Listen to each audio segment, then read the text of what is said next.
ustedes pueden compartir este link en sus redes sociales y muchos más van a poder entrar y tener este tiempo con nosotros. Bueno, tomamos un aire para empezar esta nueva serie. Vamos a hablar en esta nueva serie del pacto eterno. Los discípulos de Cristo tenemos que ser discipulados. Y hay muchos secretos, muchos misterios, mucha palabra que de pronto no ha sido revelada a nosotros.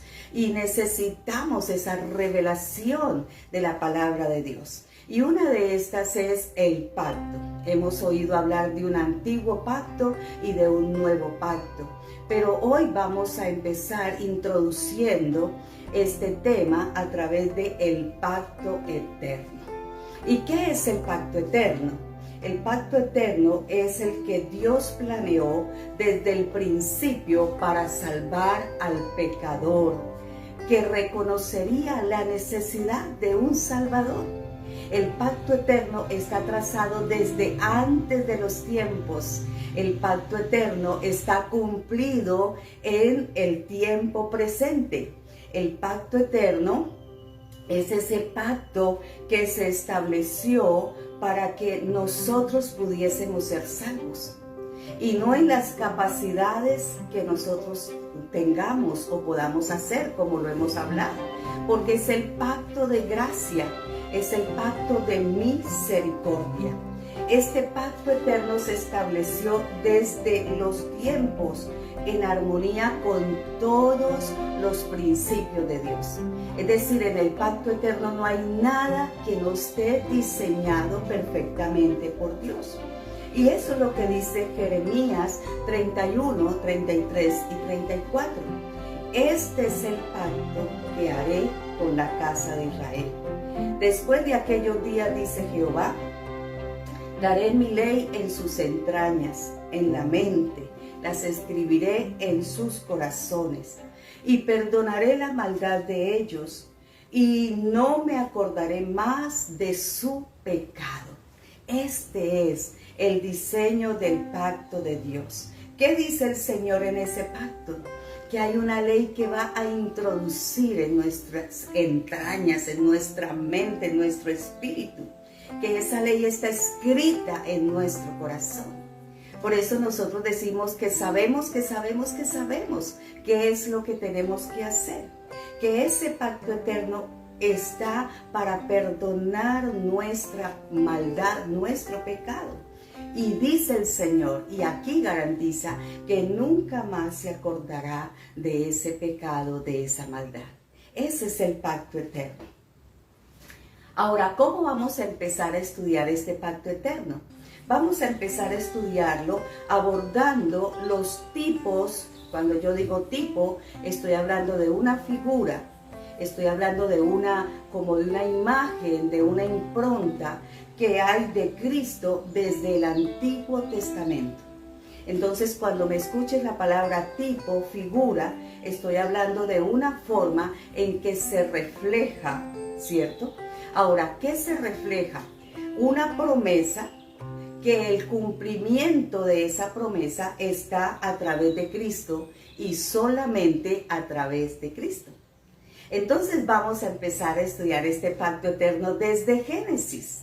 Y Génesis capítulo 3, versículo 15, el Señor dice, después de que habla con Adán y con la serpiente y reprende y pone sus límites, entonces el Señor dice, pondré enemistad entre ti y la simiente de la mujer. Y la simiente de la mujer te herirá en la cabeza y tú le herirás en el carcayal. Y estaba hablándole a la serpiente. Pero ¿cuál es la promesa? La promesa es la simiente de la mujer. Y la simiente de la mujer es Cristo el Señor. La simiente de la mujer es la promesa que fue dada para salvación. Aún antes de que el primer hombre hubiese muerto, ya el Señor estaba entregando estas palabras de gracia para nosotros. El Señor estaba hablando de una simiente de la mujer. Esa simiente de la mujer es Cristo el Señor, quien nace de la Virgen María. Por eso dice Mateo 1:18, el nacimiento de Jesucristo fue este. Estando desposada María su madre con José, antes que se juntasen, se halló que había concebido del Espíritu Santo. La simiente de la mujer vino de concepción del Espíritu de Dios, de la semilla, del esperma del Espíritu Santo. Por eso esa simiente de la mujer es el Hijo de Dios, engendrado del Espíritu de Dios en el vientre de la mujer. Esa promesa está cumplida y Gálatas 3:16 dice, ahora bien, a Abraham fueron hechas las promesas y a su simiente, y hace la aclaración. Y dice, no dice a las simientes como si hablase de muchos, sino como de uno, y este es Cristo. Entonces, ¿para qué sirve la ley? Dice el versículo 19. Es añadida a causa de las transgresiones, hasta que viniese la simiente a quien fue hecha la promesa. Entonces, la simiente es Cristo en nosotros. Desde Génesis 3:15 aún está hablando de esa simiente, de esa promesa, de ese pacto eterno cumplido en Jesucristo. En Mateo y en Gálatas lo estamos confirmando. En el versículo 21 del mismo Génesis capítulo 3 está hablando de unas túnicas de pieles que el Señor hizo para vestir la desnudez de los hombres, de Adán y de Eva, ¿cierto? Ahora, ¿qué hizo Dios? Dios proveyó estas pieles a expensa de un sacrificio de animales, ¿cierto? Pero usted y yo no nos estamos vistiendo hoy de piel de un animal sacrificado. Aunque detrás de todo este sacrificio lo que había era un derramamiento de sangre, ¿cierto? Detrás de todo esto era una acción de que la sangre se derramaba sobre la tierra por primera vez. Por primera vez había un derramamiento de sangre. Y no cabe duda de que Dios instruye de ahí en adelante los sacrificios. Y entonces viene Caín y Abel y presentan sus ofrendas. Y es importante mirar esto, lo vamos a estudiar más adelante. Pero lo específico es que a través de estas túnicas el derramamiento de sangre estaba implicado. Y Dios estableció los fundamentos de los sacrificios de ahí en adelante, del versículo 21 en adelante. Pero estas túnicas fue un regalo de Dios, un regalo para cubrir la desnudez desde la cabeza hasta los pies. Como es la salvación, un regalo de Dios. Juan 3:16 dice, porque de tal manera amó Dios al mundo, que ha dado a su Hijo Jesucristo, para que todo el que en Él cree no se pierda y tenga vida eterna. Y luego Efesios 2:8 nos dice, porque por gracia sois salvos, y esto no de vosotros, pues es un don de Dios. Amén. Entonces nosotros hoy estamos vestidos. ¿Vestidos en quién? Vestidos en la justicia de Jesucristo el Señor. Amén. El Cordero de Dios. El Cordero sacrificado por nuestra vida, por nuestro rescate, por nuestra redención. Una promesa del pacto eterno cumplida en Cristo el Señor. Seguimos mirando y vamos a observar el primer sacrificio de un animal que fue en adoración. Y pasaríamos a Génesis 4:4. Y Génesis 4:4 está hablando de la ofrenda que presentó Abel. Y Abel presentó una ofrenda de sacrificio, una ofrenda agradable, una ofrenda aceptable. ¿Por qué? porque el tema del Cordero comienza ahí a ser evidente. El tema del Cordero comienza a presentarse como la única opción. Por eso Juan, cuando vio a Cristo en Juan 1:29, dice: he aquí el Cordero de Dios que quita el pecado del mundo. El Cordero que iba a ser sacrificado en adoración. El Cordero que iba a ser sacrificado para exaltar al Rey justo, al Padre eterno. Entonces, dice el versículo 36, y mirando a Jesús que andaba por allí, vuelve y afirma: he aquí de Dios. Y primera de Pedro 1, 18 y 20 dice: y sabiendo que fuisteis rescatados de vuestra vana manera de vivir, la cual recibiste de vuestros padres, no con cosas corruptibles como el oro y la plata, sino con la sangre preciosa de Cristo, como de un cordero sin mancha y sin contaminación, ya destinado desde antes de la fundación del mundo, pero manifestado en los postreros tiempos por amor a vosotros, por amor, solo por amor. Este Cordero se presenta delante del Rey de Reyes y Señor de Señores, en adoración, en exaltación al Padre justo, al Juez justo y perfecto. Por eso Apocalipsis nos dice: y cantaban un nuevo cántico diciendo: digno es de tomar el libro y de abrir los sellos, porque tú fuiste inmolado y con tu sangre nos has redimido para Dios de todo linaje, lengua, pueblo y nación. Amén. Eso lo cantamos nosotros. Digno es el Cordero, digno es Él. Entonces, el cumplimiento de este Cordero que quita el pecado del mundo fue un tipo a través de la ofrenda de Abel, donde él involucra el Cordero y el derramamiento de sangre. Dios aceptó la ofrenda, claro. Dios acepta la ofrenda de Cristo al entregarse a sí mismo por nosotros. ¡Aleluya! Entonces vamos mirando 3 promesas y vamos mirando el cumplimiento de esas promesas en el tiempo de Dios, en el nuevo pacto, en el pacto eterno de Dios.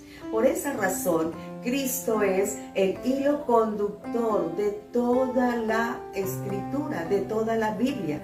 Cristo está revelado desde Génesis hasta Apocalipsis. Cristo fue la esperanza de gloria en el antiguo pacto y Cristo es el cumplimiento de ese pacto eterno a través del nuevo pacto, el pacto que Él ahora establece en la tierra. Mirando otro tipo de la Escritura en Génesis 12, 1 al 3, el Señor le está diciendo a Abraham: sal de tu tierra, sal de tu parentela, ¿cierto? Y le promete a Abraham y dice: y serán benditas en ti todas las familias de la tierra. Entre ellos están los gentiles, nosotros, ¿cierto? Y Dios renovó esa promesa luego en el capítulo 22, 18, después de probar a Abraham. Pero fue renovada a Isaac y fue renovada a Jacob. Estableció esa promesa con Abraham, con Isaac y con Jacob. Y con Jacob pasó a ser nación, la nación de Israel. Y Jesucristo es esa simiente de la promesa de Abraham. Y Jesucristo es la bendición a todos los gentiles, porque a través de Jesucristo la salvación fue entregada también para nosotros. El plan redentivo vino en esa promesa y aparentemente pasaba solamente al pueblo, a la nación de Israel. Pero en Cristo, Él derribó la pared que había entre los dos pueblos, haciendo de los dos uno, y Él un gran hombre. y es Cristo el Señor, uniendo esa promesa de redención, de salvación para todas las familias de la tierra. Amén. Por eso Gálatas 3:14 nos dice, para que en Cristo Jesús la bendición de Abraham alcanzase a los gentiles, a fin de que por la fe recibiésemos la promesa del Espíritu. Gloria a Dios, porque esa promesa pudo pasar solamente a través de Cristo Jesús a nosotros los gentiles. ¿Qué seríamos de nosotros sin la venida de Cristo, sin que el pacto eterno tuviese ese cumplimiento en los tiempos a través de Cristo Jesús el Señor? Este pacto eterno continúa en Génesis 14, 17 al 24, hablando de un gran sumo sacerdote. Y era Melquisedec como el tipo del gran sumo sacerdote que es Cristo el Señor. Y dice específicamente que Melquisedec fue un sacerdote del verdadero Dios. Y luego dice que no tenía ni principio ni fin. Y también dice que Melquisedec es un tipo de ese rey y sacerdote, porque era rey y sacerdote. Es decir, estaba cumpliendo dos características de Cristo: rey, señor y sacerdote. Es un sacerdote distinto, es un sacerdote especial. Hebreos 7:17 nos dice, pues se da testimonio de él. Tú eres sacerdote para siempre, según el orden de Melquisedec. Era un sacerdocio, es un sacerdocio eterno, es un sacerdocio presente en todos los tiempos. Y el versículo 24 dice, mas este, por cuanto permanece para siempre, tiene un sacerdocio inmutable. Es decir, el sacerdocio de Cristo es sin ninguna variedad, es constante, es permanente, pero es un sacerdocio limpio, pulcro, inmutable, no cambia. Entonces, el sacerdote Melquisedec se considera una cristofanía en el Antiguo Testamento. Una cristofanía es una revelación de Cristo en los tiempos en que Cristo no estaba revelado. Por eso hoy nosotros, teniendo la revelación plena de Cristo, el Señor está en nosotros. Hoy tenemos a ese Rey y sacerdote dispensado en nuestras vidas. Por eso hoy nosotros somos la bendición de ese pacto eterno cumplido en Cristo Jesús. Y más aún siendo gentiles, viniendo del pueblo acepto, injerto en Él. Gloria al Señor por esta verdad. Bueno, queremos avanzar y vamos llevando una última figura. Hoy quizás no alcanzamos a cumplir todas las figuras y tipos de Cristo desde el Antiguo Testamento para mirar cómo el pacto es el pacto eterno desde los tiempos cumplidos en el tiempo preciso.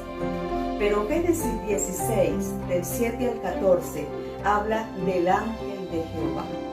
Y el ángel de Jehová es otro tipo de Cristo. Es mencionado como un enviado de Dios que habla de Dios.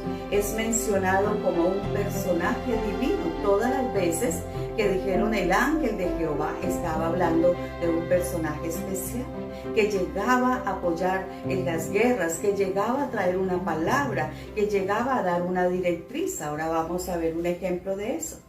A él se le ve caminando, se le ve hablando, se le ve comiendo, como fue lo que vio Abraham y atendió en la tienda, los que iban hacia Sodoma y Gomorra. Esta ángel de Jehová asume una forma visible, asume una forma que aún las personas se relacionaban con él. Es el llamado ángel de su presencia. Él aparece en la gloria como una columna de fuego y una nube en el Shekinah, en el tabernáculo. Entonces, este ángel de Jehová precisamente es Cristo el Señor. Y voy a mencionar solo una de las apariciones en Génesis 17:20, cuando le habla a la sierva y madre de Ismael. Y dice: en cuanto a Ismael, también te he oído, y aquí que te bendeciré y te haré fructificar y multiplicar mucho en gran manera. 12 príncipes engendrará y haré de él una gran nación. Estaba hablando el ángel de Jehová, una cristofanía, un cumplimiento de esos tiempos es Cristo hoy en nosotros. Por eso hoy podemos oír a Cristo, hoy Cristo nos direcciona, hoy Cristo nos guía, hoy Cristo muestra el camino por donde debemos de andar. Hoy vamos en Cristo, con Cristo, y Él nos da la revelación de todas las cosas. Bendito es el nombre de Dios. Allí lo veían tras dice Pablo, lo veían oscuramente, lo veían allí como falta de luz, ¿cierto? Pero hoy tenemos la luz de la revelación y hoy podemos ver estos tipos de Cristo, estas figuras de Cristo cumplidas ya en el pacto eterno. Qué bueno que celebremos, porque hoy disfrutamos de ese pacto eterno. Hoy disfrutamos de esa gloria, de esa revelación de Cristo. Por eso nuestra oración es que Cristo fuese revelado. Vamos a dejar este último tipo y está en Génesis 22. Y es el Cordero sustituto de Isaac. Cuando Dios llama a Abraham y le dice: ve y ofréceme a tu hijo, tu único hijo. Entonces Abraham sube a la montaña, lleva a Isaac, lo ata y lo coloca sobre la leña. Y entonces él dice: Dios proveerá. Y Dios proveyó un sustituto de Isaac, un cordero. El énfasis aquí, en este tipo, es la gracia sustitutiva de Dios a través de Cristo. Donde nosotros teníamos que morir, donde nosotros teníamos que ser clavados en la cruz del Calvario, donde nosotros teníamos que pagar, el Cordero pagó por nosotros. Por eso, 2 Corintios 5:21 dice: al que no conoció pecado, lo hizo pecado para que nosotros fuésemos hechos justicia de Dios en él. Amén. Y 1 de Pedro 2:24 dice: quien llevó el mismo nuestro pecado en su cuerpo sobre el madero, para que nosotros, estando muertos a los pecados, vivamos a la justicia, y por cuya herida fuisteis sanados. Yo digo, gloria a Dios, ¿verdad? Y Romanos 5:8 dice: mas Dios muestra su amor para con nosotros, en que siendo nosotros pecadores, Cristo fue el que murió por nosotros. Amén. Entonces, Cristo es el único sacrificio que Dios acepta por nosotros. Y es un sacrificio personal. Él se presentó por cada uno de nosotros. Él se presentó delante del Rey de Reyes y Señor de Señores, para que nosotros no fuésemos sometidos a esa muerte que merecíamos, porque nosotros éramos los pecadores. Cristo, el tipo del Cordero sustituto. Y quiero dejarte con esta imagen para que celebres hoy, para que hoy adores al Señor, para que hoy sea un día de exaltar al Señor. Cada vez que puedas hacer un alto, cada vez que puedas hacer un retiro, cada vez que puedas separarte para un ladito, dile al Señor: te alabo, porque todo tu plan eterno cumplido en Cristo hoy es mi bendición, hoy es la gracia, el favor tuyo sobre mi vida. Recibe el honor y la gloria. Da gloria al Señor, da gloria al Rey de Reyes por todo lo que Dios ha establecido en su plan eterno. Gracias, Señor. Amén. Un abrazo, bendiciones.